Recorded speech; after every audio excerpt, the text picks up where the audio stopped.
அடுத்து நீங்க அவளோட எதிர்பார்த்திருக்கிற வீரமுத்து அண்ட் ஃபேமிலி வாங்க.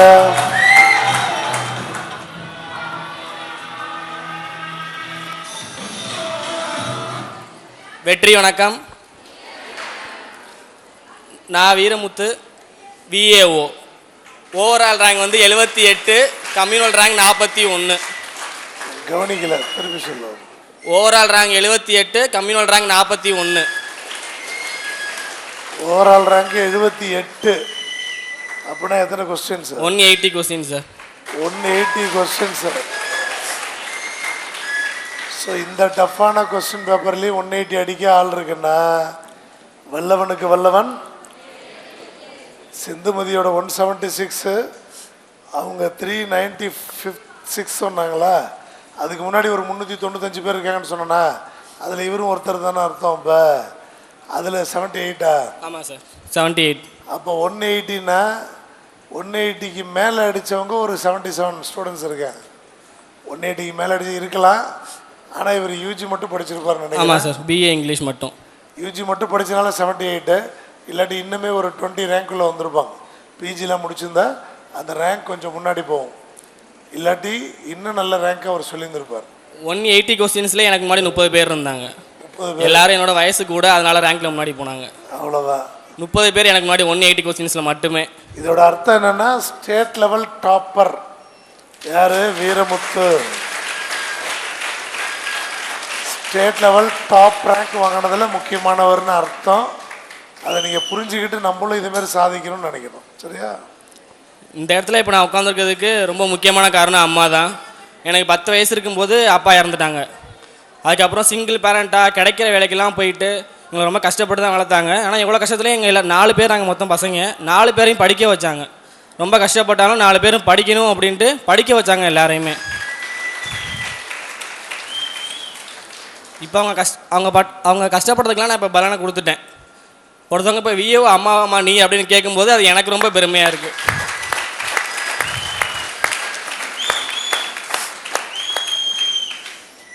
எனக்கு இந்த வில்லேஜ் அலாட் பண்ணிட்டாங்க அப்படின்னு சொன்னாங்க ஆஃபீஸ்லேருந்து. அப்போ போய்ட்டு அம்மாவை போஸ்ட் ஆஃபீஸில் கேட்க சொன்னேன், லெட்டர் வந்துருச்சாமான்னு கேட்டு வா அப்படின்னு சொல்லிட்டு. அப்போ இன்னும் வரல, மூட்டை இனிமேல் தான் பிரிப்போம் அப்படின்னு சொல்லிட்டு உங்கள் அட்ரஸ் சொல்லிட்டு போங்க அப்படின்னு சொன்னாங்களா போஸ்ட் விமன். அப்போ சொன்னப்போ அவங்க சரியாக தெரியல, ஹரிகர சுதன் வீட்டுக்கு பக்கத்துலையா அப்படின்னு கேட்டாங்களாம். ஆமான்னு சொல்லிட்டு வந்தாங்களாம். ஆனால் இனிமேல் வந்து அந்த விஏஓ பையனை வீட்டு பக்கத்துலையான்னு கேட்பாங்க எல்லாரும். அதாவது எங்களுக்கு சொந்த வீடு கிடையாது, நிலம் எதுவுமே கிடையாது. அம்மா ஒரு ஆளாக ரொம்ப கஷ்டப்பட்டு வளர்த்தாங்க. ரொம்ப வருஷமாக எனக்கு 10 வயசு இருக்கும்போது அப்பா இறந்து போயிட்டாங்க. ரொம்ப கஷ்டப்பட்டு தான் வளர்த்தாங்க. அதுக்கப்புறம் தூரத்து சொந்தத்தில் ஒருத்தவங்க நான் இனிமேல் உங்களை பார்த்துக்கிறேன் அப்படின்ட்டு அப்போ எங்களை படிக்க வச்சது எல்லாமே, நல்லது கெட்டது எல்லாமே பண்ணி என்னை எங்கள் அட்மிஷன் போட்டு சேர்த்து கொடுத்த கூட அவங்க தான். பணம் கட்டி சேர்த்து விட கூட அவங்க தான். அவங்க எல்லாத்தையும் நான் இப்போ இந்த இடத்துல இல்லை. அப்புறம் எங்கள் இன்ஸ்டியூட்டில் ரொம்ப நல்ல ஃப்ரெண்ட்ஸ் கிடைச்சாங்க. நம்ம இந்த ஃபீல்டில் சக்ஸஸ் பண்ணணுன்னாலே ரொம்ப முக்கியமானது ஒரு நல்ல கேங் கூட நம்ம சேரணும். அது ஒன்று தான் ஃபஸ்ட்டு இம்பார்ட்டண்ட்டே. எனக்கு கிடச்ச கேங் அவ்வளோ ரொம்ப நல்ல கேங். நான் இப்படி தான் உட்காந்துருப்பேன், இந்த ஃபஸ்ட் இன்னோடு தான் உட்காந்துருப்பேன் 2வது ஆளாக. அப்படி என்னை உட்கார வச்சாலும் ஒரு பையன், அவர் வந்து பர்சனல் டிஸ்டன்ஸ்னால வந்து வெளியில் போயிட்டார் இன்ஸ்டியூட்டை விட்டு. நான் ஃபஸ்ட்டு அங்கே உட்காந்துருப்பேன். எப்போவுமே சார் நியூ ஸ்டூடெண்ட்ஸ் கூட போர்ட்டிக்குள்ளே பேசுவார் எப்போவுமே வர சொல்லிவிட்டு. அப்போ அந்த பையன் என்னை பார்த்துட்டு நீங்கள் நாளைக்கு முன்னாடி வாங்க ப்ரோ, நான் இடம் போட்டு வைக்கிறேன் அப்படின்னு சொல்லியிருந்தான். நான் வந்து உட்காந்தேன். அப்போ ரொம்ப நல்ல கேங் எனக்கு கிடச்சாங்க. இப்போ வரைக்கும் அவங்க கூட கான்டாக்டில் இருக்கேன். எனக்கு என்னதுனாலும் ஹெல்ப்னாலும் அவங்க தான் பண்ணிக்கிட்டு இருக்காங்க இப்போ வரைக்கும். ரொம்ப முக்கியமாக நான் வந்து போன குரூப் 4ல் வந்து 165 கொஸ்டின்ஸ் போட்டேன். 2 கொஸ்டின்ஸில் வந்து கிடைக்காம போயிடுச்சு. அப்போ வந்து என்னென்னா ஒரு வருஷம் வேலைக்கு போக ஆரம்பிச்சிட்டேன். வீட்டில் வந்து வேலைக்கு போக வேண்டிய சுச்சுவேஷன், நான் தான் பார்த்துக்கணும் அப்படிங்கிற கட்டாயம். அப்போது ஒரு வருஷம் முடிச்சுட்டு ஒரு வருஷம் வேலைக்கு போனேன். அதுக்கப்புறம் திரும்ப இந்த ஃபீல்டுக்குள்ள வந்தேன் படிக்கிறதுக்கு. அப்போ ரொம்ப ஹெல்ப் பண்ணது யாரும் இந்த இன்ஸ்டியூட்டில் படித்து வேலைக்கு போன ஒருத்தவங்க தான். எனக்கு ஃபினான்ஷியலாக ரொம்ப ஹெல்ப் பண்ணாங்க. ஆனால் அவங்க நேம் சொல்ல வேணான்னு சொன்னாங்க. அதனால நான் இப்போ அவங்க நேமை சொல்லலை. ஒரு வருஷமாக எனக்கு அவங்க மாதம் 5000 போட்டு விட்டாங்க எனக்காக. அவர் சொன்ன ஒரே ஒரு விஷயம், நீ பாஸ் பண்ணிடு, அவ்வளோதான், அது எனக்கு போதும். நீ பாஸ் பண்ணிவிட்டு மற்றவங்களுக்கு செய், இப்போ நான் உனக்கு பண்ண மாதிரி நீ மற்றவங்களுக்கு செய்யின்னு சொன்னாங்க. கண்டிப்பாக நான் செய்வேன். இப்போ எனக்கு வயசு 23. ஆனால் நான் அந்த ஃபீல்டுக்குள்ளே வந்து 3.5 வருஷம் ஆயிடுச்சு. ரொம்ப சீக்கிரமாகவே ஸ்கூல் படிக்கிறப்பே முடிவு பண்ணிட்டாங்க இந்த ஃபீல்டு தான் போகணும் அப்படின்ட்டு. அதனால் கரஸ்பாண்டன்ஸில் போட்டுட்டு ஒரு 2 வருஷம் வேலைக்கு போனேன். 2 வருஷம் வேலைக்கு போயிட்டு கரெக்டாக 2022 ஆகஸ்ட்டில் வந்து இங்கே அட்மிஷன் போட்டேன். ஒரு 1 இயரில் கரெக்டாக 2022 குரூப் 4 எக்ஸாம் வந்துச்சு ஜூலை 24ஆம் தேதி. 2 கொஸ்டினில் போணுச்சு. அதுக்கப்புறம் அம்மாட்ட சொன்னேன், அடுத்த எக்ஸாம் நான் கண்டிப்பாக கிளியர் பண்ணுவேன், அவ்வளோதான். நான் கிளியர் பண்ணுவேனா, எந்த வேலைக்கெல்லாம் போவேன்லாம் நினைக்காத, கண்டிப்பாக ஃபஸ்ட் டே ஃபஸ்ட் ஷிஃப்ட்டு போவேன், விஏஓ தான் எடுப்பேன் அப்படின்னு சொன்னேன். அதை பண்ணிட்டேன். இந்த கரஸில் படித்தா கூட போதும், அந்த நேரம் காம்படிட்டிவ் எக்ஸாம்ஸ்க்கு படித்தா சீக்கிரம் செட்டில் ஆகலான்னு நான் பல தரம் ரொம்ப நாளாக சொல்லிகிட்டு இருக்கேன். அதுக்கு வீரமுத்து ஒரு டிப்பிக்கல் எக்ஸாம்பிள். கரஸில் படிச்சுட்டு அந்த நேரம் கோச்சிங் எடுத்துக்கிறாரு, அந்த டைமை சேவ் பண்ணி இப்போ டிகிரி முடித்து அதுக்கப்புறம் வந்து படித்து லேட் ஆகிறதுக்கு பதிலாக ஒரு 20 எக்ஸாம் நடந்து ஒரு வருஷத்துக்கு மேலே ஆகிடுச்சு. இப்போ இந்த ஜூன் வந்தால் எக்ஸாம் முடிஞ்சு 1 இயர் ஆகிடுது. அப்போ கிட்டத்தட்ட ஒரு 22 இயர்ஸில் எக்ஸாமை கன்ஃபார்ம் பண்ணிக்கிறாருன்னு அர்த்தம். நிறைய பேர் அந்த வயசில் தான் படிக்க ஆரம்பிக்கிறீங்க. அதுக்கு பதிலாக இந்த ஐடியாலாம் பெஸ்ட் ஐடியா தான். அதுக்கு சக்ஸஸ் ரிசல்ட்ஸும் நல்லா இருக்குது, புரிஞ்சுங்க. இப்போ இங்கே என் பேட்ச் பொண்ணுங்களே 2-3 பேர் இருக்காங்க, இங்கே படிச்சுக்கிட்டு இருக்காங்க. என் கூட ஸ்கூல் படித்த பொண்ணுங்க. அது யாரா? பிரியதர்ஷினி, நந்தினி 2 பேர் ஞாபகம் இருக்குது. அவங்கள ஸ்கூலில் என் கூட படித்தவங்க, என் பேட்ச். அவங்க இப்போ இங்கே படிச்சுக்கிட்டு இருக்காங்க. எந்த ஸ்கூலு? அந்த எங்கள் கீரனூரில் புனித சகாயமாத நடுநிலைப்பள்ளின்னு ஒரு ஸ்கூலு, அங்கே படித்தவங்க. அவங்க பார்த்தோட தான் தெரியுது அவங்க இங்கே தான் படிக்கிறாங்க அப்படின்னு. வெரி குட், உட்காருங்க, நல்லா படிங்க, அவ்வளோதான். கொஞ்சம் நான் சீக்கிரமாக வந்ததுனால என் ஃப்ரெண்டும் ஒருத்தன்ட்ட சொன்னேன், நல்லா படிப்பான், கிளாஸில் ஃபஸ்ட் ரேங்க் எடுப்பான், நீ கரஸில் போட்டு வாடா படிக்கலான்னு சொன்னேன். அவன் கேட்கல. இன்ஜினியரிங் முடிச்சுட்டு இப்போ வந்து என்கிட்ட கேட்டு படிச்சுக்கிட்டு இருக்கான். 4 வருஷம் முடிஞ்சதுக்கப்புறம் இப்போ இந்த ஃபீல்டுக்கு வந்து இந்த எக்ஸாம் படிச்சுக்கிட்டு இருக்கான். இப்போ அவன் முன்னாடியே வந்திருந்தானா அவனும் வேலைக்கு போயிருந்துருக்கலாம். சொன்னேன், அவங்க கேட்கல ஃப்ரெண்ட்ஸ்லாம். இங்கே எனக்கு வந்து சாரோட ஹிஸ்ட்ரி கிளாஸ் ரொம்ப பிடிக்கும். ஹிஸ்ட்ரியில் ஸ்டோரி சொல்லுவார், முக்கியமாக முகல்ஸுக்கும் டெல்லி சுல்தான் ஸ்டோரியெல்லாம் வந்து நான் அப்படியே மெய்மறந்து கேட்டுக்கிட்டு இருப்பேன். அந்த ஸ்டோரி மட்டும் இப்போ வரைக்கும் எனக்கு பேஸ் அதான். நமக்கு முகல்ஸ், டெல்லி சுல்தான்லாம் எப்போ படித்தாலும் ஞாபகம் வரது காரணம் அவ்வளோ டீப்பாக அவர் சொன்ன ஸ்டோரி தான். இப்போ வரைக்கும் அந்த ஸ்கூல் புக் எடுத்து பார்த்தா அந்த ஃப்ளோ எனக்கு தெரியும். அயனம்லாம் எப்போ என்ன நடந்துச்சுங்கிற ஃப்ளோ எனக்கு நல்லாவே தெரியும். அப்படிங்கிறது காரணம் வந்து சார் சொன்ன அயனம் ஸ்டோரி தான். நான் ஃபஸ்ட்டு வந்த அன்னைக்கு இவர் சார் நடத்துனது நீதி கட்சி. அன்றைக்கி ஆரம்பித்து 1916 நீதி கட்சி. எப்போ ஆரம்பித்தாங்க நீதி கட்சி? 1916 நவம்பர் 20. நான் வந்த ஃபஸ்ட்டு கிளாஸ் அப்போ ஆரம்பித்தாங்க. அதுக்கப்புறம் அந்த வருஷம் வந்து இண்டிபெண்டன்ஸ் டேக்கு சார் இண்டிபெண்டன்ட் வாங்குற மாதிரி முடிச்சு போய் கொடியேற்றுனாங்க. அதெல்லாம் ரொம்ப நல்லா கேட்டோம். இப்போ வரைக்கும் எனக்கு அயன் ரொம்ப ஸ்ட்ராங்காக இருக்கேன். அது காரணமே சார் சொன்ன ஸ்டோரி தான். அதே மாதிரி முகல்ஸு, டெல்லி சுல்தானுக்கு ரொம்ப டீப்பாக ஸ்டோரி சொல்லுவாங்க. அதெல்லாம் நாங்கள் இப்போ ரெக்கார்ட் பண்ணி வச்சு அடிக்கடி கேட்டுக்கிட்டு இருக்கோம். அந்த ஸ்டோரியெல்லாம் நான் எனக்கு மறந்துருச்சுன்னா கேட்பேன். ஏன்னா புக்கு படிக்கும்போது கண்ணாடினாலும் கொடுத்துருப்பாங்க. ஒரு ஃப்ளோவில் இப்போ நமக்கு தெரியணும்னா அந்த ஸ்டோரி கேட்டால் நமக்கு நல்லா தெரியும். ஸ்டோரி தான் நமக்கு பேஸு. நமக்கு டேட்டா மறக்கலாம், ஆனால் அந்த ஃப்ளோ தெரிஞ்சுன்னா திரும்ப பார்க்கும்போது ஈஸியாக நமக்கு ஞாபகம் வந்துடும். ஒரு வருஷம் கழிச்சு படித்தாலுமே அந்த ஃப்ளோ நமக்கு தெரியுங்கிறதுனால ஈஸியாக ஞாபகம் வந்துடும். நீங்கள் அந்த ஸ்டோரியை நல்லா கேளுங்க, புரியுதா? எல்லோரும் ஸ்டோரி நல்லா கேளுங்க, அதான் நமக்கு பேஸு. அது தெரிஞ்சிச்சுன்னா அந்த ஃப்ளோ ஈஸியாக கிடச்சிடும். நான் ஒரு வருஷம் இடையில பிரேக் விட்டுருந்தேன் படிக்காமல். எனக்கு திரும்ப ஈஸியாக பிடிச்ச காரணம் அதுவும் ஒன்று தான். ஸ்டோரி நல்லா அண்டர்ஸ்டாண்ட் பண்ணியிருக்கேன். அதனால் நான் நீங்கள் கிளாஸ் கவனித்தா ஒன்று ஃபுல்லாக ஃபோக்கஸ் பண்ணுவேன். மேக்ஸிமம் கிளாஸ்லேயே மனப்பாடம் பண்ணிடுவேன். நடத்துகிறத போயிட்டு ஒரு அரை மணி நேரம் 1 ஹவர் வாசிச்சேன்னா போதும். எனக்கு அப்படி தான் நான் இருப்பேன். ஏன்னா நிறைய பேர் நான் இங்கே படித்தே பார்த்துருக்க மாட்டாங்க. கிளாஸ்லேயே முக்கியமாக நல்லா கவனிச்சிருவேன். அதுக்கப்புறம் ஒரு 1/2 hour ரீடிங் விட்டால் போதும். எனக்கு அப்படி தான் பண்ணுவேன். இல்லையா தூங்கிடுவேன். அது சயின்ஸு கரண்ட் இவன் நடத்தும் போது என்னன்னு தெரியல, எனக்கு தூக்கம் வந்துடும், தூங்கிடுவேன். ஆனால் நான் கவனிச்சேன்னா இங்கேயே மனப்பாடம் பண்ணிட்டு தான் வெளில போவேன். நான் ரொம்ப படித்தே யாரும் பார்த்துருக்க மாட்டாங்க. பசங்களே சொல்லுவாங்க, நீ படித்தே பார்த்தது இல்லடா அப்படின்னு தான் சொல்லுவாங்க. எனக்கு நல்லா கேங் செட் ஆச்சு. போன குரூப் வரப்போ வந்து நான் 165 போட்டேன்னா ஒரு 3 பேர் சேர்ந்து படிப்போம். நான், குரல், வாசுதேவன் ஒரு பையன். நான் 165, வாசு 166 போட்டான், குரல் 167. எனக்கு சர்டிஃபிகேட் வெரிஃபிகேஷன் லிஸ்ட்டுக்கு வந்துச்சு. அவங்க 2 பேர் கவுன்சிலிங் போனாங்க, ஆனால் கவுன்சிலிங் போய் கிடைக்கல. அப்போ நாங்கள் அடிக்கடி ஃபோன் பண்ணி பேசிக்குவோம், அடுத்த தடவை கண்டிப்பாக ஃபஸ்ட் டே ஃபஸ்ட் ஷிஃப்ட்டு போகிறோம். அப்படி பேசிக்கிட்டே இருப்போம். 3 பேர் அடிக்கடி கான்ஃபரன்ஸில் பேசுவோம். அங்கே பேசுகிற ஒரே விஷயம், அடுத்த தடவை ஃபஸ்ட் டே ஃபஸ்ட் ஷிஃப்ட்டு போகிறோம் அப்படின்னு பேசுவோம். நானும் ஃபஸ்ட் டே ஃபஸ்ட் ஷிஃப்ட் போனேன். இந்த குரலுங்கிற பையனும் போனார். அந்த ஒரு பையன் மட்டும் பர்சனல் டிஸ்டன்ஸ்னால சரியாக படிக்கல. இந்த தடவை கோர்ட்டில் வந்திருக்கு. அவருக்கு 5 போஸ்ட்டில் செலக்ட் ஆகிருந்தார் இன்டர்வியூவுக்கு. கண்டிப்பாக அவரும் போயிடுவார். அதாவது உங்களுக்கு நல்ல கேங் தேவை. படிக்கணுங்கிறதுக்கு நல்ல கேங் தேவை தான். அடிக்கடி நாங்கள் ஃபோன் பண்ணி கான்ஃபரன்ஸில் பேசுவோம். இந்த தடவை போயிருந்தாலும் ஏதோ ஒரு ஜாப் போயிருப்போம். அடுத்த தடவை கண்டிப்பாக ஃபஸ்ட் டே ஃபஸ்ட் ஷிஃப்ட் போகிறோம் அப்படின்னு நாங்கள் ரொம்ப நேரம் பேசுவோம். 1.5 மணி நேரம் 2 மணி நேரம் பேசுவோம். இதை பற்றியே போகணும் அப்படின்ட்டு. இந்த 2022 குரூப் 4 முடிச்சதுலாம் அடுத்த வருஷம் நவம்பரில் நோட்டிஃபிகேஷன் சொல்லியிருந்தாங்க, ஆனால் வரவே இல்லை. டிசம்பரில் ஆனுவல் பிளானரும் வர லேட்டாக இருந்துச்சு. அப்போலாம் ரொம்ப வெக்ஸ் ஆகிட்டோம். இந்த ஃபீல்டில் இருக்குன்னு மாதிரிலாம் யோசிச்சிருக்கோம், வெளில போயிடலாம் அப்படின்னு. அப்போவும் அந்த ஃப்ரெண்ட்ஸ் தான், படிங்க, கண்டிப்பாக எக்ஸாம் வரும், நம்ம ஈஸியாக உள்ளே போயிடலாம், அடுத்த தடவை கண்டிப்பாக ஃபஸ்ட் டே ஃபஸ்ட் ஷிஃப்ட் போகிறோம் அப்படின்னு சொல்லுவாங்க. எந்த அளவுக்கு நான் கான்ஃபிடென்ட்டாக இருந்தேன்னா அந்த ஃபஸ்ட் டே ஃபஸ்ட் ஷிஃப்ட் போகணும் அப்படின்னு எனக்கு ஒரு நாள் கனவு வந்துச்சு. அது ரிசல்ட் வருது, எனக்கு 177 கொஸ்டின் வந்திருக்கு. பக்குன்னு ஆகிட்டு நான் முழிச்சிட்டேன். என்னது 177 தானா அப்படின்னு.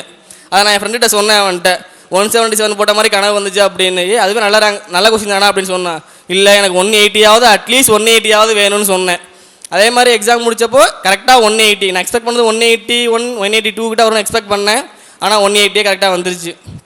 எக்ஸ்ட்ரா 1 வரும்னு எக்ஸ்பெக்ட் பண்ணேன், ஆனால் வரல. கரெக்டாக 180. ரிசல்ட் வந்தப்போ நான் ஒரு ஓஎம்ஆரில் மிஸ்டேக் பண்ணிட்டேன்னு பயந்துக்கிட்டே இருந்தேன்.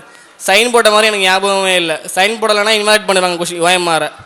அதனால் நான் ஃபஸ்ட்டு வந்தோன்னே பார்த்தது எனக்கு ரிசல்ட் வந்துச்சான்னு தான் பார்த்தேன். அம்மாட்ட சொல்லுவேன், எனக்கு ரிசல்ட் வந்துச்சுன்னா நான் நல்லா ரேங்கில் பாஸ் பண்ணிடுவேம்மா, வரலன்னா எதுவும் தெரியாதுமா அப்படின்னு சொல்லிட்டேன். அடுத்த எக்ஸாம் பார்த்துக்கிறேம்மா அப்படின்னு சொல்லிட்டேன். ஏன்னா எனக்கு சைன் போட்ட மாதிரி ஞாபகமே இல்லை. ரிசல்ட் பார்க்குறப்ப அந்த ப்ரொசீட் கொடுக்கும்போது ரொம்ப பயந்துக்கிட்டே கொடுத்தேன். ஆனால் இங்கே ரேங்க் வந்துச்சா, ரேங்க்கை மட்டும் தான் பார்த்தேன், எத்தனை கொஸ்டின் கூட பார்க்கல. ரொம்ப நேரம் கழிச்சா ரேங்கே பார்த்தேன். ஏன்னா அந்தளவுக்கு பயத்தில் இருந்தேன். பாஸ் பண்ணிட்டேன், ஓகே. நான் சொல்லியிருந்தேன் ரிசல்ட் வந்தால் 100 ரேங்கில் வருவேன், வரலன்னா ஒன்றும் பண்ண முடியாதமா, அடுத்த எக்ஸாம் பார்த்துக்கலாம் அப்படின்னு சொல்லியிருந்தேன். என்னை ரொம்ப திட்டினாங்க, என்னன்னா எப்போவுமே உருப்படியாக சொல்லவே மாட்டியா அப்படின்னு. போன குரூப் 4ல் கிடைக்காதுன்னு, இந்த குரூப் 4 கண்டிப்பாக கிடைக்கும்னு இப்போ இப்படி சொல்கிறேன் அப்படின்னாங்க. இடையில நான் 2-3 எக்ஸாம்ஸ் எழுதுனேன். அம்மா சொல்லுவாங்க, எக்ஸாமாக எழுதிக்கிட்டு இருக்க, வேலைக்கு தான் போக மாட்டேற அப்படின்னு சொல்லுவாங்க. நிறையா தடவை சொல்லியிருக்காங்க, எழுதிக்கிட்டே இரு ஆனால் வேலைக்கு மட்டும் போயிடாது அப்படின்னு. ஏன்னா நம்ம பேரண்ட்ஸ்க்கு என்ன முக்கியம், நம்மளோட ரிசல்ட்ஸ் தான் முக்கியம், நம்ம என்ன பண்ணுறோன்னு தான் முக்கியம் இல்லை. அவங்க கஷ்டப்பட்டு நம்மளை படிக்க வைக்கிறாங்க, அவங்களுக்கு தேவையான ரிசல்ட் தான். நீ பக்கத்தில் போய் விட்டுட்டீங்க, இல்லை 4-5 கொஸ்டின் தான் தூரமாக போய் விட்டிங்கன்னா அதெல்லாம் இல்லை, அவங்களுக்கு தேவை ரிசல்ட். அம்மா நிறையா தடவை கேட்டுருக்காங்க, எழுதிக்கிட்டே இருக்க எக்ஸாமாக ரிசல்ட் வர மாட்டேங்குது, வேலைக்கு போக மாட்டேறேன். இது எல்லாருமே ஃபேஸ் பண்ணியிருப்பீங்க. என்னையவே என் ஃப்ரெண்ட்ஸ் எல்லாம் பார்க்கும்போது கேட்டுருக்காங்க, ஸ்கூல் ஃப்ரெண்ட்ஸ்லாம், இன்னுமாடா படிச்சுக்கிட்டு இருக்க அப்படின்லாம். அதெல்லாம் காதில் வாங்காமல் படிங்க. இந்த ஃபீல்டுக்கு வந்துட்டீங்க. உன் வயசுக்கு எப்படி கேட்குறாங்கன்னா, என் ஃப்ரெண்ட்ஸ்லாம் வேலைக்கு போக ஆரம்பிச்சிட்டாங்களா, என்னைய பார்த்து கேட்குறாங்க, இன்னுமாடா படிச்சுக்கிட்டு இருக்கலாம் கேட்டிருக்காங்க. அப்படின்னா உன்னோட தாண்டி இங்கே எவ்வளோ பேர் இருக்காங்க, பொதுவாகவே எவ்வளோ பேர் இருப்பாங்க. அப்போ அவங்களாம் என்ன வருது, உலகம் அப்படி இருக்குது. சாரோட பாலிட்டி கிளாஸ் ரொம்ப பிடிக்கும். அதே மாதிரி நான் ஃபஸ்ட்டு வீட்லேயே கொஞ்சமாக படிக்க ஆரம்பித்தேன். 12th முடித்தோடனே யூபிஎஸ்சி தான் படிக்கணும் அப்படின்ட்டு லக்ஷ்மிகாந்த் புக்கெலாம் ஆர்டர் பண்ணி வச்சுட்டேன். அதை என்ன பண்ணிகிட்டு இருப்பேன், நான் எடுத்து மனப்பாடம் பண்ண ஒவ்வொரு லைனாக மனப்பாடம் பண்ணிகிட்டு இருந்தேன். எனக்கு எப்படி படிக்கணும்னு தெரியல. இங்கே வந்தோன்னே சார் சொல்லுவாங்க, ஃபஸ்ட்டு நடத்துறதுக்கு முன்னாடி அதை சொல்லிடுவாங்க நம்மள்கிட்ட. இப்போ பிரசிடெண்ட்டாக 35 வயசு இருக்கணும், இந்தியன் சிட்டிசனாக இருக்கணும், இந்த குவாலிஃபிகேஷன்ஸ்லாம் இருக்கணும் அப்படின்னு சொல்லுவாங்க. அப்போ தான் தெரிஞ்சுதுலாம் நம்ம தெரிஞ்சால் மட்டும் போதும் போல, அந்த லைன்லாம் மனப்பாடம் பண்ண தேவையில்லை. நான் மொட்டையாக மனப்பாடம் பண்ணிட்டு இருந்தேன். ஒரு பேரா இருக்குன்னா பேராவே மனப்பாடம் பண்ணிட்டு தான் உட்காந்துருந்தேன், எப்படி படிக்கணும்னு தெரியாமல். இங்கே வந்ததுக்கப்புறம் எப்படி படிக்கணும்னு கற்றுக்கிட்டேன். அதே மாதிரி ஷார்ட்கட்ஸ் சாரோடது நிறையா பிடிக்கும். அதே மாதிரி நான் ஷார்ட்கட்ஸ் போகிறது நானும் கற்றுக்கிட்டேன். இப்போ நானே நல்லா ஷார்ட்கட் நிறையா போடுறேன், அந்தளவுக்கு டெவலப் ஆகிட்டேன். இங்கே வந்து எக்ஸாம்ஸில் ரொம்ப ஹெல்ப் பண்ணதுன்னா அந்த குரூப் 4ல் கேட்டிருந்தாங்க, திருவிருத்தம் யார் எழுதுனது அப்படின்னு. எனக்கு தெரிஞ்ச ஒன்று நம்ம ஆளுக்கு விருந்து வைக்கணும், அது மட்டும்தான். அதனால தான் அந்த கொஸ்டின் போட்டேன். அதே மாதிரி குரூப் 2லேயும் ஒன்று கேட்டாங்க, தெரியாது, எனக்கு படித்ததே இல்லை, ஷார்ட்கட் மட்டும் ஞாபகம் வந்துச்சு, அதை வச்சு தான் போட்டேன். குரூப் 2ல் என்ன கொஸ்டின் கேட்டாங்க ஞாபகம் இருக்கா யாராவது, இந்த நூல் சம்மந்தமாகவே? அது எனக்கும் மறந்துருச்சு, அதனால தான் கேட்டேன். அதுவும் ஷார்ட்கட்டை மட்டும் வச்சு தான் போட்டேன். அதே மாதிரி இந்த அமிலம் காரக்கும் ஷார்ட்கட் இருக்கும்ல, காமீமா, காப்பிலை, அம்பி மிதிக்கணும், இளஞ்சோடிகள், அந்த அமிலம் காரத்தை அது தவிர எனக்கு எதுவுமே தெரியாது. எஸ்ஐயில் ஒரு கொஸ்டின் அதெல்லாம் கரெக்டாக போட்டேன். அதே மாதிரி குரூப் 4லேயும் ஒரு கொஸ்டின் கேட்டிருந்தாங்க, கரெக்டாக போட்டேன். அதை தவிர அந்த அமிலம் காரம்லாம் எனக்கு வேறு எதுவுமே தெரியாது, அந்த ஷார்ட்கட்டை தவிர. அந்த ஷார்ட்கட்ஸ் ரொம்ப ஹெல்ப் பண்ணுச்சு. ஏன்னா அந்த ஒரு தடவை காதில் வாங்கின ஷார்ட்கட்ஸை, அதை தவிர நான் அந்த பாடத்தெல்லாம் படித்தது இல்லை பெருசாக. ஏன்னா சயின்ஸ் நான் படித்ததே கிடையாது. சயின்ஸ் 8 to 10 கொஸ்டின் தான் வருது, அதுக்கு ஏன் 100 பாடத்திட்ட படிக்கணும் அப்படின்ட்டு நான் சயின்ஸ்லாம் ஸ்கிப் பண்ணிட்டேன், சுத்தமாக படிக்கல. இந்த மாதிரி ஒரு சில ஷார்ட்கட்ஸ் தான் எனக்கு ஹெல்ப் பண்ணதே ரொம்ப. இப்போ சிலபஸை மட்டும் படிங்க, எக்ஸ்ட்ரா நீங்கள் படுங்க, அந்த மெட்டீரியல் இந்த மெட்டீரியல் யூடியூப் வீடியோன்னு பார்த்து நிறையா படிக்கிறீங்க. சிலபஸுக்கு மட்டும் படிங்க, சிலபஸில் என்ன இருக்கோ அந்த வார்த்தைக்கு ஸ்கூல் புக்கை படிங்க, அவ்வளோதான். வேறு நீங்கள் நிறையா வீடியோ பார்க்குறீங்க, அவன் சொல்கிறான் இதை சொல்கிறான், நிறையா படிக்கிறீங்க, நீங்கள் அதெல்லாம் பண்ணாதீங்க, ஸ்கூல் புக்கை மட்டும் படிங்க போதும். புரியுதா? இப்போ நான் இங்கே எஸ்ஐக்கும் கிளாஸ் எடுத்துக்கிட்டு இருந்தேன். குரூப் 4 முடித்தேன், கண்டிப்பாக கிடச்சிரும்னு தெரியும். சார்ட்டை கேட்டோம், சரி டெமோ கிளாஸ் போட்டு எடுங்கன்னு சொல்லிட்டாங்க. எஸ்ஐக்கும் கிளாஸ் எடுத்துக்கிட்டு இருக்கேன். அங்கேயும் ஒரு 5-6 பேர்கிட்ட நல்லா படிக்கிறாங்க, கண்டிப்பாக சர்வீஸ் வாங்கிடுவாங்க, நம்பிக்கை இருக்குது. வாங்கணும் அவங்கெல்லாம். அங்கே நிறையாவே எஃபர்ட் போட்டிருக்கோம் அவங்களுக்காக.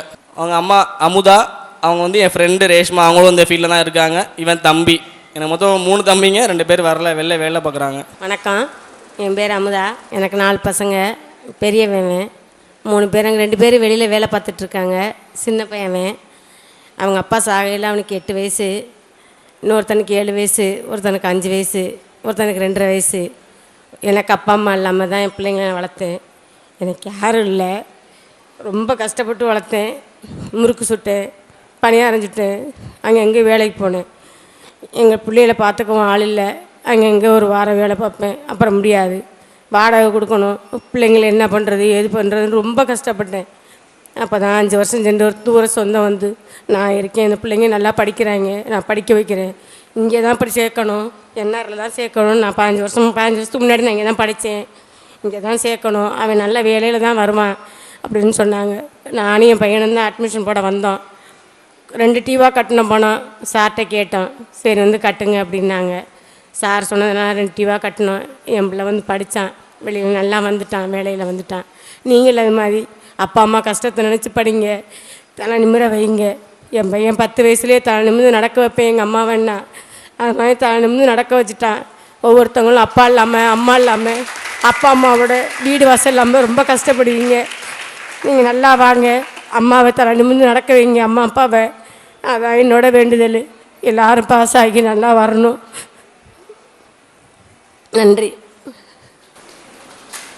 அப்பா எப்படி மிஸ் ஆனாங்கம்மா? 5 வருஷம் ஆச்சு இறந்து.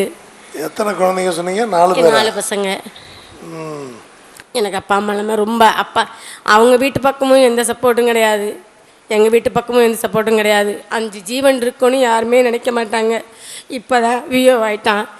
அவர் இவருன்னு பேசுகிறாங்க, எங்கே இருக்கீங்க, இங்கே வாங்க தேவைக்குன்னு கூப்பிட்றாங்க. இப்போ தான் நான் நல்லா இருக்கேன், தலை நிமிர்ந்து நடக்கிறேன். நான் என் பிள்ளைனால இந்த வசதி இல்லை. ஒருத்தர் டிகிரி வாங்கிட்டு இருக்கான், மற்ற 2 பேரும் +2 முடிச்சிருக்காங்க. அவங்கள படிக்க வைக்க வசதி இல்லை.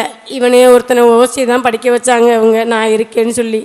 இந்த மற்ற பிள்ளைங்கள படிக்க வைக்க முடியாமல் அவங்களும் உன் பிள்ளையை பார்த்துக்கவும், பெரிய பிள்ளையை பார்த்துக்கவும், பெரிய பிள்ளையை படிக்க வச்சுட்ட, வேலை கொடுத்துட்ட, வேலை வாங்கி கொடுத்துட்ட, எங்களை இப்படி விட்டுட்ட, நீ அவனோட போ, நாங்கள் இப்படியே போகிறோம் அப்படிங்கிறாங்க. நான் என்ன செய்கிறதுன்னு தெரில. இவனுக்கு ஒன்றும் கொடுக்க மாட்டேங்கிறான், எங்கள் வீட்டில் செலவு கொடுக்க மாட்டேங்கிறாங்களே, அவங்கள நீ வீட்டில் சேர்த்துக்காத, நான் கூப்பிட்றேன், நீ பின்னாடி நீ மட்டும் வா, அவங்களெல்லாம் சேர்த்துக்காதங்கிறான். நான் எந்த பிள்ளைங்க பக்கம் பார்க்குறதுன்னு எனக்கு தெரில. யாருமே எனக்கு சப்போர்ட்டும் இல்லை. என் பையன்தான் அவங்க அனுசரித்து அவங்கள பார்த்துக்கணும். என்னால் சொல்ல முடியாத துக்கம் நிறையா.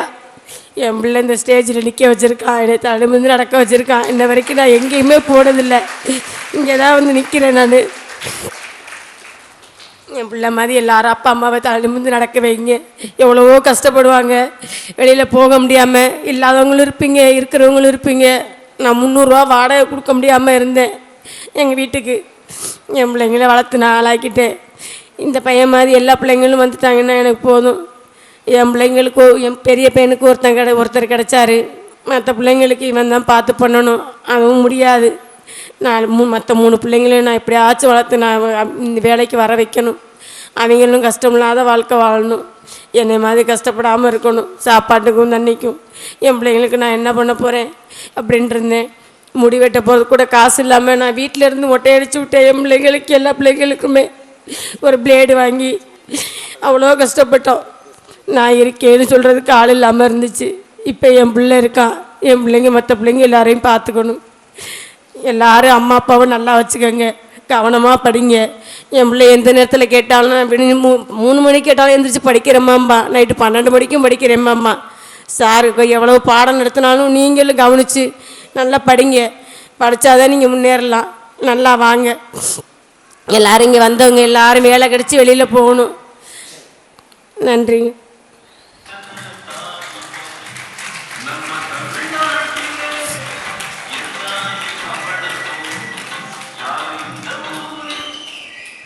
அனைவருக்கும் வணக்கம். என் பேர் ரேஷ்மா, என்னோடய ஃப்ரெண்ட் வீரா. அவன் அடிக்கடி சொல்வான் அவனோட வெற்றிக்கு காரணம் அவங்க அம்மா. ஏன்னா அவன் என்ன ப்ராப்ளம் இருந்தாலும், வீட்டில் எதோ பிரச்சனை இருந்தாலும், ஃபினான்ஷியலாக அவங்க தம்பிங்க பிரச்சனை எது பண்ணாலும் அவன் எதுவுமே வெளியில் காமிக்காமல் அவன் வேலை படிக்கிறது. இப்போ ஃப்ரெண்ட்ஸாக இருக்கோன்னா இப்போ நம்ம நிறைய ஷேர் பண்ணுவோம் நம்மளோட துக்கத்தை இன்பத்தை. அவன் எதுவுமே பண்ணாமல் நம்ம வந்தது எதுக்கு? எஜுகேஷன் மட்டும் அவன் பார்த்துட்டு. இப்போ நான் எனக்கு அவன் எப்படி ஃப்ரெண்ட் ஆகினான்னா, நாங்கள் கீரனூரில் இருக்கையில் லைப்ரரி ஃப்ரெண்ட் அவன். ஸோ அந்த மூலியமாக அவன் எனக்கு ஃப்ரெண்ட் ஆகி நான் ஓனாக ப்ரிப்பேர் பண்ணிட்டு இருந்தேன் அப்போ. ஸோ அவன் ஒவ்வொரு ஷார்ட்கட்டு இப்படி படிக்கணும் அப்படி படிக்கணும் கொஞ்சம் சொல்லிட்டு இருந்தான். ஸோ அப்போ நான் அவன்கிட்ட என்ன பார்த்தேன்னா, அவன் பேசிக்ஸில் ஸ்ட்ராங்காக இருந்தான். எந்த நேரத்துலையும் எதை கேட்டாலும் அவன் பேசிக்ஸ்லேருந்து அந்த இதை வச்சுட்டு அந்த பேசிக்ஸ்லேருந்து ஒவ்வொரு கொஸ்டினையும் இது இப்படி வரும் அப்படி வரும்னு சொல்லிட்டு இருந்தான். ஸோ நான் அவன்கிட்ட கற்று இருந்தது என்னென்னா, பேசிக்ஸில் ஸ்ட்ராங்காக இருந்தால் நம்ம எதை வேணால் ட்ராக் பண்ணிடலாம் அப்படின்னு கற்றுக்கிட்டேன். ஸோ அவனை ரோல் மாடலை வச்சு தான் இப்போ நான் என்ன பண்ணியிருக்கேன்னா, ஃபஸ்ட்டு பேசிக்ஸில் ஸ்ட்ராங்காக இருக்கணும், நெக்ஸ்ட்டு போக போக கொஞ்சம் கொஞ்சம் நம்மளை இம்ப்ரூவ் பண்ணிட்டு போகலாம் அப்படின்னு நான் பார்த்து அவனை கற்றுக்கிறேன். நெக்ஸ்ட் நிறைய அவனுக்கு பிரச்சனை இருந்தாலும் போல்டாக எதை வேணாலும் ஃபேஸ் பண்ணிப்பான். இன்கேஸ் எனக்கே நான் வந்து கொஞ்சம் பேச வந்து தயங்குவேன். ஸோ அவன் எனக்கு சொல்லுவான், இப்படி பேசு, யாரையும் பார்த்து பயப்படாத, நல்லா போல்டாக பேசு அப்படின்னு அவன் எனக்கு சொல்லி கொடுத்துருக்கான். ஸோ என்னோட தாட்ஸும் அவனோட தாட்ஸும் ஒரே மாதிரி இருந்தனால ஸோ நாங்கள் 2 பேரும் கொஞ்சம் க்ளோஸ் ஆகி ஃப்ரெண்ட்ஸாகி கொஞ்சம் போயிட்டு இருக்கோம். நெக்ஸ்ட்டு அவனோட வெற்றி காரணம் அவங்க அம்மா தான் சொல்லியிருந்தேன். ஸோ நம்ம எந்த இப்போ ஒரு ஃபீல்டு நம்ம சூஸ் பண்ணுறோன்னா ஒரு உந்து விசை இருந்தால் தான் நம்ம அதை வந்து ஒரு முன்னேறி போக முடியும். ஸோ இப்போ நானும் பார்த்தீங்கன்னா நான் கொஞ்சம் ஃபினான்ஷியலாக கொஞ்சம் இப்படி இருக்கனால எனக்கு கொஞ்சம் கஷ்டம் இல்லாதனால அப்படி போயிட்டுருக்கேன். ஸோ அவனுக்கு அது எல்லாமே இருந்தனாலும் சீக்கிரம் அந்த இடத்துக்கு போயிடணும்னு அவனுக்கு தோணுச்சு. ஸோ நான் அவனை பார்த்து என்ன கற்றுக்கிட்டேன்னா எல்லாத்தையும் சிம்பிளாக எடுத்துக்கக்கூடாது, எல்லாத்தையும் சீரியஸாக எடுத்துகிட்டு சீக்கிரம் எப்படி அந்த இடத்துக்கு போயிடலாம் அப்படின்னு நான் கற்றுக்கிட்டேன். ஸோ வீராக்கு வாழ்த்துக்கள்.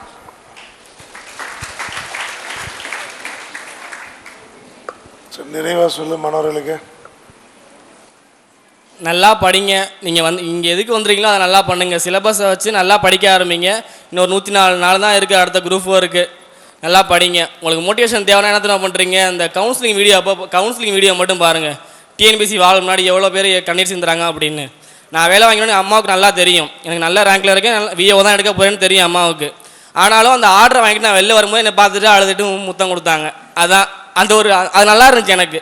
கண்டிப்பாக தெரியும் அவங்களுக்கு நான் வேலை வாங்கிடுவேன்னு. ஆனாலும் அந்த அந்த ஆஃபீஸுக்கு முன்னாடி நம்மளை பார்க்குறது அவங்களுக்கு அவ்வளோ சந்தோஷம். அங்கேயும் நிறையா பேர் பேசினாங்க. ரொம்ப கஷ்டப்படுற ஊர்லேருந்துலாம் வந்தாங்கன்னு சொன்னாங்க. பஸ்ஸே இல்லாத ஊரில் இருந்தெல்லாம் ஃபஸ்ட் டே கவுன்சிலிங்க்கு வந்திருக்காங்க. நம்ம நீங்கள் நல்லா படிங்க. நம்ம ஏதோ பாஸ் பண்ணுறது முக்கியம் இல்லை, நல்ல ரேங்கில் பாஸ் பண்ணணும். ஏன்னா இப்போ நம்ம இன்ஸ்டியூட்லேயே ஒரு பையன் வந்திருந்தான்.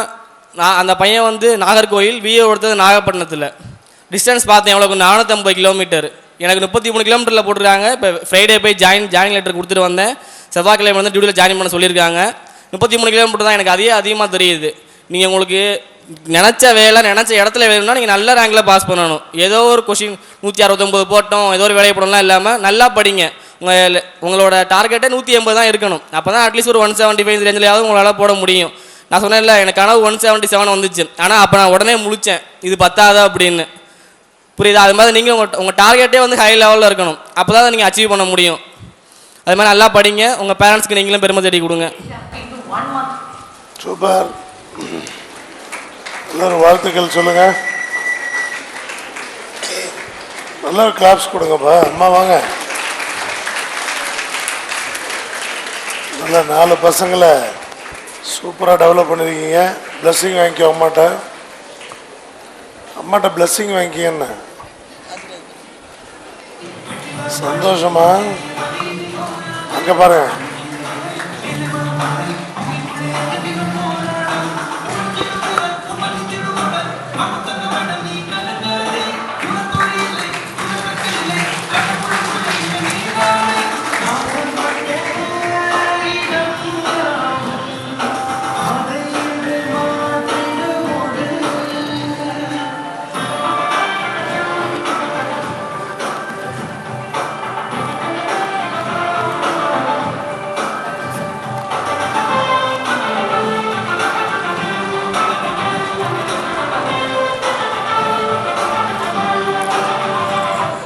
இதுதான் நான் ஃபஸ்ட் அண்ட் லாஸ்ட்டாக வாங்குகிற இலவச பணம். இதுக்கப்புறம் இந்த குரூப் 1 கிளியர் பண்ணி டெப்டி கலெக்டராக வந்து சார்ட்டே வாங்குவேன் கண்டிப்பாக.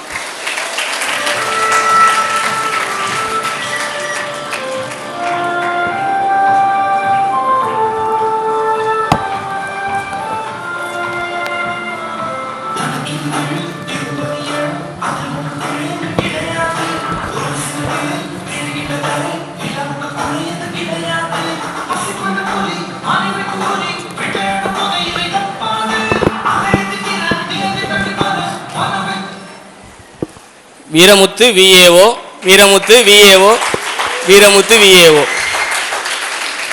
Super, thank you. சீக்கிரம் அடுத்த பாராட்டு வந்துரு.